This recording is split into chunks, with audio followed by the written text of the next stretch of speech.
Block ছিল, block থেকে unblock করেছি, এটা যথেষ্ট। কে করলো ব্লকটা? করলো কে? ব্লক করলো কে? শুভশ্রীকে আনব্লক করলেন দেব, ইনস্টাগ্রামে শেয়ার করলেন ছবি। আগামী 14ই আগস্ট প্রেক্ষাগৃহে মুক্তি পেতে চলেছে দেব শুভশ্রী জুটির বহু প্রতীক্ষিত ছবি ধূমকেতু। তার আগে সোমবার 4 আগস্ট ছবির ট্রেলার লঞ্চ অনুষ্ঠানে হাজির ছিলেন ছবির প্রধান দুই চরিত্র।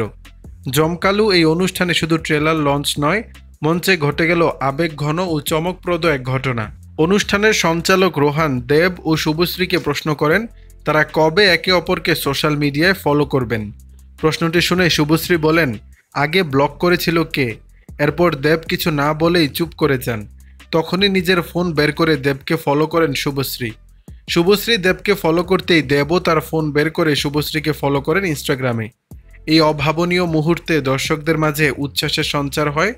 দুই জনপ্রিয় তারকার পুরনো সম্পর্ক নিয়ে জল্পনা চললেও সেই দূরত্ব মুছে গিয়ে মঞ্চেই তৈরি হয় এক বিশেষ মুহূর্ত। পরে শুভশ্রী দেবের সঙ্গে সেলফিও তোলেন এবং সেই ছবি দেব ইনস্টাগ্রামে শেয়ারও করেন। দর্শক, বিষয়টি নিয়ে আপনাদের মতামত জানাবেন নিচের কমেন্ট বক্সে।